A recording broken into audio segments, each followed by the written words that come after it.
Welcome to Geek Therapy Radio. You've got your mental curator, Johnny Hemberger. Any longtime listeners of the show or viewers on the show, if I care to put this up on YouTube, will see that I've got my new dad glasses on, my new bifocal aviator-style giant thick boy glasses that help me just edit better, see the screen better, see small things better. This episode, I want to talk about the Apple Vision Pro again, and I wanted to address a couple of things that I mentioned in the previous episode. I took the last episode off of YouTube because there were some trolling comments in there, but they had grains of truth to them. Things that I did say that, didn't I? Specifically when I was saying allegorically, but that doesn't really matter. I was saying allegorically that, quote, Apple does not spend money on research and developing of new technologies. So I'm rolling that back. I'm stepping that back a little bit. Even though it was allegory, it's not really what I meant to say. It was just kind of this implied metaphorical thing. Saying that Apple doesn't, if someone took seriously that me saying Apple doesn't invest in R&D, that is wrong. That absolutely deserves to be pointed out. And so for people to have let me know through comments or otherwise, hey, you said Apple doesn't spend a dime on research and development, that's wrong. It's like, I know it's wrong, but I need to address it fully. Let me just take the steer by the horns here and address it head on. Apple absolutely 100% does spend a lot of money on research and development. They spend on the order of billions, and year over year, since 2007, since the iPhone and all that, you can see this graph. I mean, looking at this graph right now on Statista.com, year over year, they spend more and more money on research and development. Now, I stand by my observation, that Apple doesn't necessarily spend research and development, spend a lot of money on research and development of technology that research new technologies and brand new technologies. And by that, I mean, let's go back to the iPod, way back when, back to the iPod. There are people listening to the show right now, listening to Geek Therapy Radio right now, listening to the podcast or watching this on YouTube. If I upload it to YouPood, that'd be a website. If I upload this to YouPood, which is kind of the state of YouTube right now. If I upload this to YouPood, there's people alive and watching that may not remember that were probably born after the iPod came out. That's 100% true. There's people watching this, listening to this that were born after the iPod came out. So let me set the stage. Early 2000s iPod. MP3 players had already existed. Digital music players had already existed for a few years prior to the iPod coming out. I had the infamous, I'm dating myself here, if anybody remembers this, the Diamond Rio, and it had a 32 megabyte flash card that you put in there of memory so you can store almost an entire album of music, an entire CD's worth of music converted to MP3. And to store a whole album of music as an MP3 onto 32 megabytes, you couldn't even record it at or transcode it to 128 kilobits per second. You had to do like 112 kilobits per second or 96 kilobits per second to make it a whole album, a whole Tool album fit on 32 megabytes of memory. So there were challenges. MP3 players, digital music players existed. On the other side of things, you had CDRs and burnable CDs that had 700 megabytes, upwards of 700 megabytes of storage where you can fit multiple albums onto one single CD. But it still required a physical CD compact disc that you had to carry around, and it was susceptible to bumps and anti-skips and buffering and all that kind of stuff. So the Diamond Rio was a solid state music player. That technology had existed. Apple came along and said, well, now there's these tiny, I want to say 1.8 inch spinning optical drives, hard drives. So in your computer, you have 2.5 inch hard drives, 3.5 inch hard drives. Back then, they were starting to develop these smaller hard drives. They were still optical discs and they spin. So Apple said, okay, we didn't invent that that hard drive, and we didn't invent the digital music player, but we can take both things and put them into one device that people actually want and improve the usability of it, the user interface of it all. Just make it nice and inviting and something trendy that people want, make the product sexy. But then you had iTunes coming along at the same time to make a very smooth interface that you could load and unload music onto your MP3 player, onto your iPod, and you can even buy music through iTunes. Spent 99 cents per track or $10 per album, whatever it was. They made this whole seamless universe around the digital music player. They did not invent the digital music player. They did not invent MP3s. They did not invent digital media players. They did not invent the small mini hard drives that went into them. They just combined all that technology and gave a user experience that was beneficial and easily approachable to everybody. I went down a rabbit hole recently, as some of us tend to do, especially us geeks do, computer geeks do, history geeks do, of watching and listening to a lot of Steve Jobs interviews and keynote speeches and whatnot. When Steve Jobs left Apple sometime in the 90s, he was outed from Apple. He went off to start his computer company called Next and Pixar and maybe a couple other things that he dabbled in. When Steve Jobs came back to Apple, Apple bought Next and all the technology that Steve Jobs was working on with Next. Pixar became its own. It needs no description. We all know what Pixar is. You've watched a movie in the last 20, 30 years. You've seen is it almost 30 years at this point? Dang, man. Toy Story was 1995, and 2025, that's going to be 30 years. But that was a Pixar joint. Pixar, Steve Jobs, Pixar, all that. He was busy when he wasn't at Apple. When Steve Jobs came back to Apple, that's when you saw that radical design shift in Apple products, the iMacs, the iPod we talked about a few years later, the iPhone, which the iPhone took a lot of existing quote-unquote smartphone technology, which is you had things like Blackberries and Sonys that could take pictures, that could play digital media files, that had rudimentary internet on it, that had rudimentary emails and things like that. Apple took all that existing technology and just packaged it into the iPhone, which was something that people actually wanted. It was part of the Apple ecosystem and blah, blah, blah.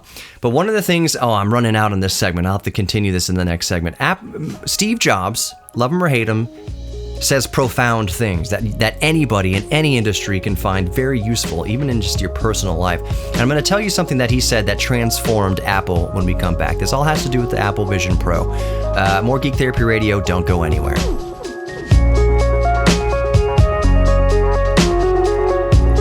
Welcome back to Geek Therapy Radio. You've got your mental curator, Johnny Hemberger. I've been talking about Apple and Steve Jobs and how it relates to the Apple Vision Pro. Some corrections I want to make with my previous statements regarding the Apple Vision Pro and Apple itself.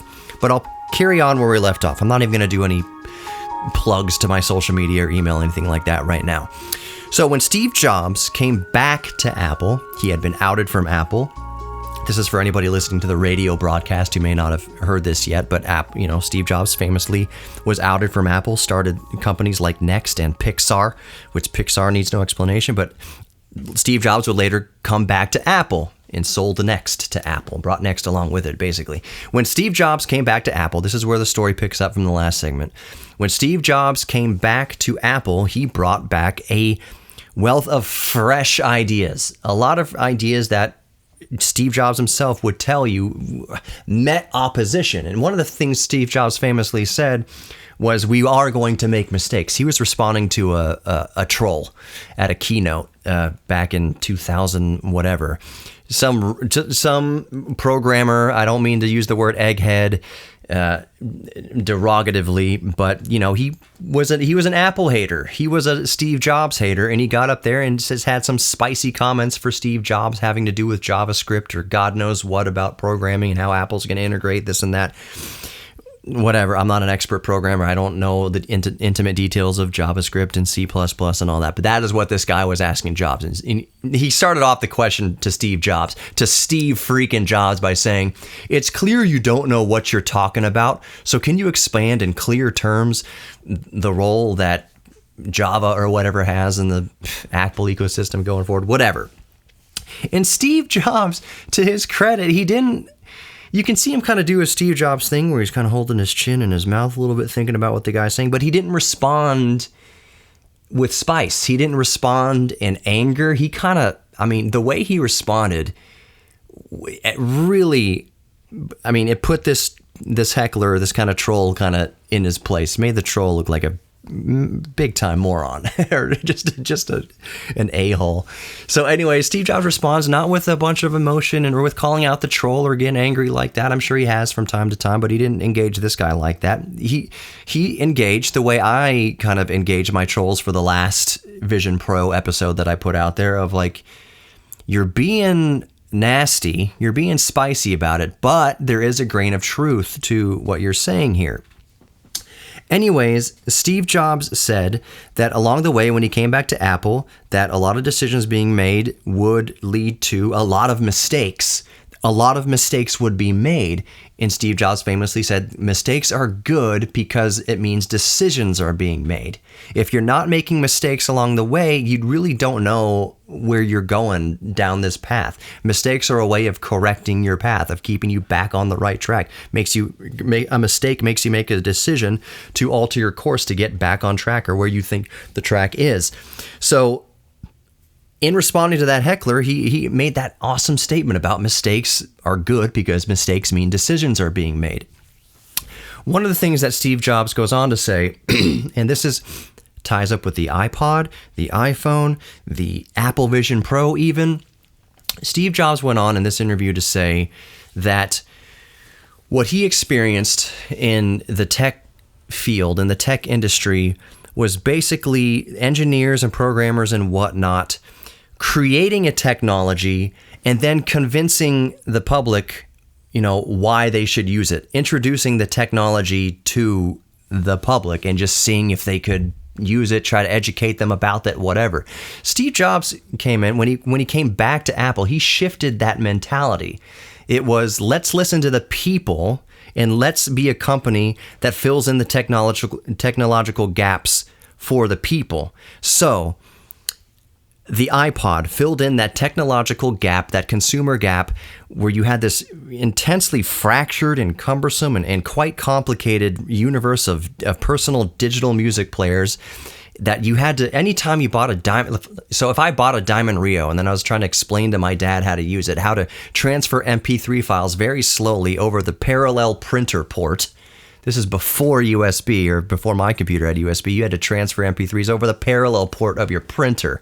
It was crazy slow, but it wasn't intuitive. It wasn't an intuitive interface. So when Steve Jobs came back to Apple and said, let's fill in those technology gaps for the people. Let's not show the people what they need and try to teach them about this new tech. Let's just listen. Let's find these groaning areas in consumer electronics, and let's make technology for the people where they are, not try to drag them along to this new technology. Let's just make an iPod so that's easy to use, that is attractive to buy, that holds a ton of files, a ton of music, and in an approachable, easy to use way to meet the consumer where they are with technology. So then from there you have the different design language. It kind of went back to the 1984 and the Lisa and all that. We had the iMacs, those colorful iMacs. Remember? Those all-in-one CRT iMacs that were green and teal and orange and blue and silver and white and all those different colors. Computers had been, up until that point, these very gray, beige, lazy game room LGR style, like wood grain box things. No, I'm not throwing shade on Clint. I've had Clint on my show many, many times. I love Clint, love LGR. But that was the aesthetic. When Steve Jobs came back to Apple, he looked around the landscape of PCs and even Macs at the time, and like, why would anybody want this eyesore in their house? So, and then you got to teach them how to use Windows 3.1 and spread and all this different rigmarole. Like, you know what? Let's go back to the drawing board and design products that people want, products that meet people where they are, technology that meets people where they are. So yeah, the iMacs, the iPod, the iPhone, all that good stuff. All of those devices, including the Apple Vision Pro, use technology that other people were already working on. Apple came and tried to perfect it, got it as close to perfection, arguably, as you could get it. So this all goes back to when I mentioned in the previous episode that, quote, Apple doesn't spend a dime on R&D. What I meant was they're not inventing displays from scratch. They're not inventing music players from scratch, developing all the code and the compression codecs and all that kind of. They're not doing any of that stuff from scratch. But where they spend their R&D is they take those existing technologies and just take them to the moon with their usability, how streamlined they are to use, the desirability of the product. That's what Apple spends a lot of money on. Apple spends a lot of money on research and development year over year. I'm looking on Statista.com right now. In 2007, they spent $780 million on R&D. That's around the iPhone time, the iPod, and whatnot you have around there. And going from 2007 to 2023, what do you think they were working on? They were working on the Apple Vision. They were probably working on Vision Pro at least since 2020, probably even before that. By the way, part of Apple's genius, I'm going to admit right here, is that the Apple Vision Pro would not be possible if Apple did not change the technological game by going to their own Apple silicon, the M1 chip, M2, M3. If Apple did not make that transition in 2020 off of Intel and into their own in-house ARM-based silicon, the Vision Pro would not be possible. I said even back in 2020 when the MacBook Pro M1 came out, and I bought the MacBook Pro M1 and I used the MacBook Pro M1. Right now I've got the M1 MacBook Pro 16-inch, M1 Max or M1 Pro, whatever it is. Game changer. And I said back in 2020, I said, watch the industry. This is one of those moments in history where Apple does something that the rest of the industry tries to follow, which the not only tries to follow, but the rest of the industry will have no choice but to follow. So now you have a ramp up in Windows on ARM development. You have other manufacturers. You have Intel changing their entire chiplet design to be more efficient and use co-processors. Intel's going to be going away from hyper-threading apparently soon. Like when Apple ditched Intel, it forced Intel to say, crap, we need to compete with the M1 chips. Now Apple has just took us a massive leap forward. You know, there's like this tick-tock of technology. Tick is a small one. A talk is a big jump. Tick is a small leap. A talk is a big jump. M1 chips just took the whole industry on a giant leap. We'll talk about that. More Geek Therapy Radio coming up. Don't go anywhere.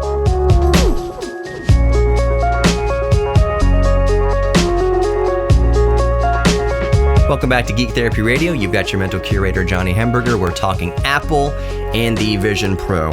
So back when Apple went to the M1, again, I said this is a game changer in the industry. I don't know if a lot of people might not realize what kind of shakeup this is in the entire tech universe, that Apple not only ditched Intel, the ramifications of a major trillion-dollar company ditching another major company. I don't know if Intel is a trillion-dollar company. I don't know. I'm not looking at that right now. But Intel and Apple are big companies, and for them to part ways in and of itself was a massive 9.9 earthquake in the tech industry.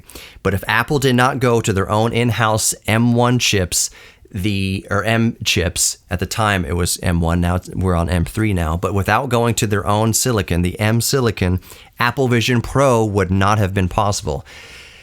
This goes back to when I did the last episode where I said Apple doesn't spend anything on R&D. That was allegorical. I didn't mean that they didn't spend nothing on R&D. They actually spend a whole lot on R&D. 2007, they spent $780 million. 2023, they spent $29.92 billion. billion on R&D. They were working on the Apple Vision Pro. They had probably been working on the Apple Vision Pro since, I would imagine, 2020. VR, virtual reality, and augmented reality has been a technology that has existed in the consumer space for at least 10 years now, as we know it. I mean, so VR has been a thing since arguably probably the late 70s, 80s, as soon as they started strapping stereoscopic screens in people's eyes. And I remember going to Dave & Buster's in the 90s and playing very rudimentary virtual reality games with robots and tanks and things like that. So VR as a tech has been around for decades. VR as we know it today, so the Oculus, the Vive, HTC, all that kind of stuff, the MetaQuest 2, MetaQuest 3, all that. VR as we know it today, Half-Life Alyx, which y'all gotta play if you have VR. Holy crap, Half-Life Alyx. VR as we know it today has been around for since like the first Oculus Rift kind of prototype. I want to say around 2013, 2014, about 10 years, 8, 9, 10 years now, VR as we know it. So Apple, they did wait. Apple certainly didn't jump on VR in 2013, 2015. Absolutely not. But you can bet your freaking bottom dollar that Apple was kind of looking out the corner of their eye at Oculus, and then looking out the corner of their eye and their eyebrows raised when Zuckerberg bought Oculus and turned it into MetaQuest. And there's something to this VR. Let's wait for this to marinate a little bit. We want to jump into VR too. Let's let the tech marinate a little bit, see what the complaints are from Oculus users and from MetaQuest users and from HTC Vive users and HP Envy, whatever users of the tech. Let's kind of wait till they deal with all that kind of early growing pains of the technology. Plus, we're trying to wait on our M silicon, which we can't even get into VR. We're not going to get into VR until we have our in-house ARM-based processors. Apple's kind of looking around and waiting for their time to fully invest in this. And obviously they did. 2020, $18.75 million in R&D.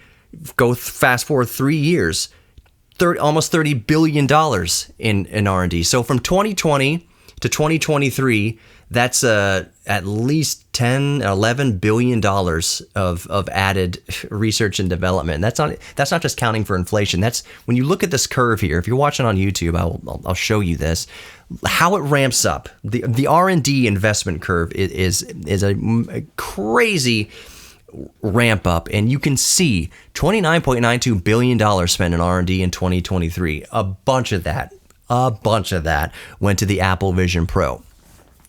So, where does that bring us? I am telling you that the allegory I mentioned in the last episode of Apple not spending any money in R&D, of course that's not true. I do take that back. I don't take back that Apple does look around the industry and kind of let other people fall on their faces with tech first before they jump in and merge it all together into something that people want. I don't take that back. That's what Apple has been best at since Steve Jobs came back. Arguably, it's what they were good at. Late 70s, 80s, kind of Lisa thing. Remember not many people. Well, some people listening to this might remember the Super Bowl ad for the Apple Macintosh. Oh, whatever. Way back in the day. Anyways, so Apple, I don't retract that Apple, that they don't look around and will let other people fall on their faces before they jump into a tech. That's exactly what they did with the Apple Vision Pro. They're looking around the Oculus and the HTC and MetaQuest and all that kind of stuff and seeing when we're going to jump in. We can't jump in until we have our M chips, our ARM-powered in-house silicon, and they have jumped in with the Vision Pro. And you knew, I don't have a Vision Pro. I've got a MetaQuest. I've got one of the first generations of Oculus behind me.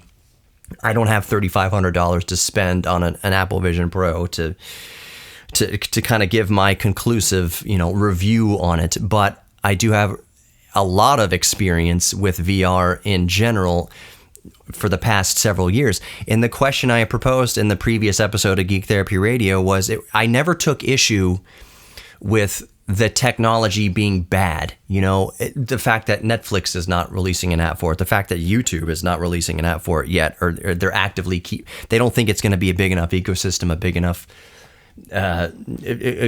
force in the consumer space to, license Netflix to work on the Vision Pro, for instance. So they're waiting and see. A lot of companies are waiting and seeing.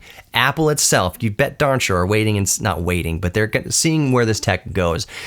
That we all knew, including myself, once Apple jumped into the VR game, VR on the whole and AR, augmented reality, on the whole is going to get way better. Case in point, holy moly, this blew my socks off. I don't have it right behind me, but my Meta Quest 2, I had not used that in months.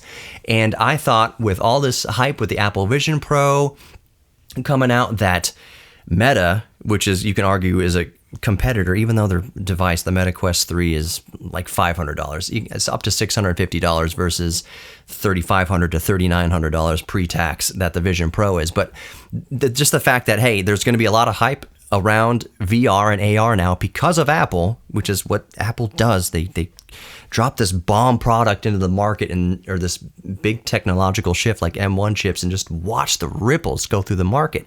So I knew the M1 or the Vision Pro was coming out. It's like, let me pop on my Meta Quest 2 just to see if something changed over the past few months that makes this, any more competitive, or,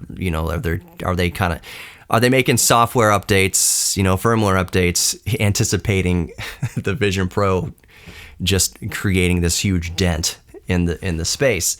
And sure enough, I put on the Meta Quest and I was like, dude, this got good. This got good since the last time I opened it up. In the Meta Quest, you can actually now grab hold of windows and like move them around in your space and drop them and lock them into the virtual air around you, just like the Vision Pro does with different desktops and different applications. You can do that now with the Meta Quest. It's really cool to be sitting on your couch and have a screen in front of you and then like reach out with your hand tracking. The hand tracking on the Meta Quest has gotten so good. And you have to believe that a big reason why the Meta Quest 2 and 3 and whatever is getting so good now is because Apple is pushing. $30 billion in 2023 that Apple spent in R&D. That is why the Vision Pro, out of the box, by all reviews and accounts that you can see, watch, listen to, see reviews, see Casey Neistat flying down New York City with an electric scooter with a Vision Pro on his face. All that part of that $30 billion, $29.92 billion of R&D went into, Vision OS. The new operating system for the Vision Pro, and the different applications you can use, and how all the different technologies, all the different cameras, all the different sensors, all the different radars, everything, the hand tracking.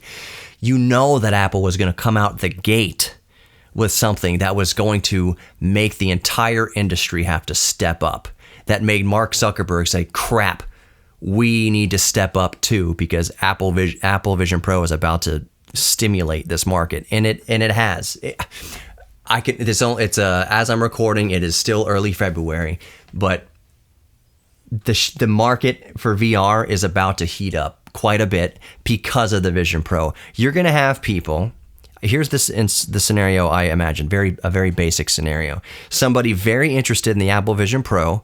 They see that it costs $3,500 to start. And then they look at the thing right below it on Amazon or on the internet, whatever. Oh, the Meta Quest 3 is $500. $500 versus $3,500. A lot of people are now going to be interested in VR and AR because of the $3,500 Apple Vision Pro. They are going to instead buy the $500 Meta Quest. I think the best thing to happen to the Meta Quest, the best thing to happen to Zuckerberg, is that Cook and Apple have come out with a Vision Pro. You're going to see an uptick in sales of VR across the whole because of the interest generated by the Vision Pro. And since people can't afford the Vision Pro, what are they going to buy? The next top competitor might be a strong word, but they're going to be buying the Meta Quests now. I know I'm interested in the Meta Quest 3 because of how good the Meta Quest 2 got, because undoubtedly the pressure put on Meta and Zuckerberg by Apple and the Vision Pro. It's kind of like the best part about new graphics cards coming out is that the old ones get cheap and accessible. More Geek Therapy Radio. Don't go anywhere.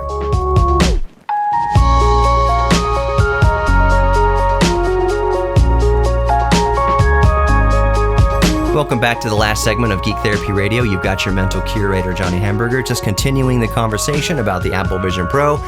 I'll put all my plugs and stuff at the end of the podcast, maybe.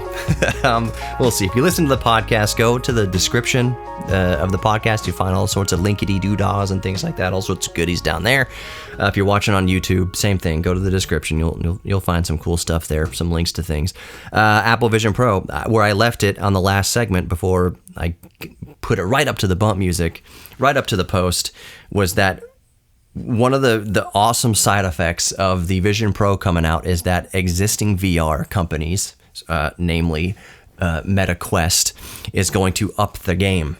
They're going to up the game because not only is Apple pushing the game forward by that much with the Apple Vision Pro, but just to even compete with the Apple Vision, because they know that people aren't going to, there's going to be people interested in a $3,500 product, the Apple Vision Pro, can't spend $3,500 to get into VR, AR like that. They're going to go look at the next best thing, the next cheapest thing, which is arguably the MetaQuest 2, the MetaQuest 3, and $500 to $650 or $300, $200, whatever for the previous generation is a lot easier to swallow to get into VR and AR than a $3,500 Apple Vision Pro.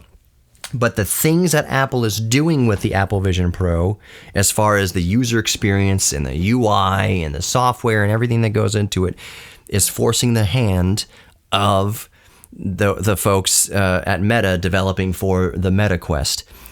I put on my MetaQuest 2 a few days ago after not using it for months. This is something I mentioned in the previous segment. I didn't use the MetaQuest 2 in months. I knew the Apple Vision Pro was coming out. I said, let me pop on the MetaQuest 2 to see what Zuckerberg has done to make this thing compete with the experience that undoubtedly people are going to be blown away by in the Vision Pro. And sure enough, the firmware updates, software updates, whatever that has been doing over the past couple months, the MetaQuest got real good. The MetaQuest experience has gotten so good that I have less trepidation, suggesting other people get it. So like when people ask me, I want to get into VR, AR, what should I get? Now I'm just like, get the MetaQuest 2 or get the MetaQuest 3, even better. Has more of the pass-through and everything that the Vision Pro has and all that. Even the MetaQuest 2 has pass-through. It's all black and white and grainy and garbage looking, but it's still really cool to see your surroundings, even in black and white around you, and see this beautiful display floating in front of your face to watch or do whatever you're going to do in the MetaQuest 2. It's really cool. MetaQuest got really, really good because of the Vision Pro coming to market. The MetaQuest got good before the Vision Pro was even released. Like, that's what I'm saying, is this Apple making an announcement that they are getting into the VR AR game is just making everybody ante up, making everybody call their bets or raise their bets, whatever. Like, this is a poker game. Apple's looking around, Zuckerberg sitting at the table, Intel sitting at the table, other manufacturers are sitting at the table. Apple just kind of pushed all their freaking chips to the middle and laid the cards down, and everybody else is like, I call it. And they're pushing their chips in. Some people are just folding, saying, "Oh crap! Once Apple's gotten to the AR VR game, then there's no way let's just shut our doors, fellas." So that's kind of what's happening now. All of that to say, and I just spent the last 33 minutes. I'm looking at my clock here, talking about the Apple Vision Pro and Apple, kind of a brief kind of history and ethos at Apple. I still ask the question. It is still early enough in the Apple Vision Pro's life to ask this question. Will the Apple Vision Pro somehow beat the laws of physics enough to make people actually want to stay inside of the Apple Vision Pro for longer than they would want to stay inside of the much physically lighter MetaQuest 3, MetaQuest 2, and other headsets out there? Can Apple have gotten around physics, even with the external battery that has to dangle on a dongle behind you or in your pocket or whatever? Have they figured out how to, in the eye strain and sweaty foreheads? Everybody who's used VR and augmented reality headsets know exactly what I'm talking about. And I still have that same question. I still am waiting to see bated breath for like the 6-month reviews. the initial launch reviews are very cool of the Apple Vision Pro, of such a revolutionary product from Apple. It's very cool to see the initial, like, all right, people have them now. Here are the initial reviews of them. They've been able to use these for a couple weeks, a few days. The real question are going to be those 6-month follow-up reviews. Is the Apple Vision Pro, would I still use this every day? Do I still use this every day? Have there been enough updates in the software? Has Netflix come into the game? Has YouTube decided to allow their official apps to work in here? Has the user experience got even better and better? Have the little bugs been worked out, which I'm sure they will? I'm sure the user experience is just going to get better and better and better on the software side and on the application side of things.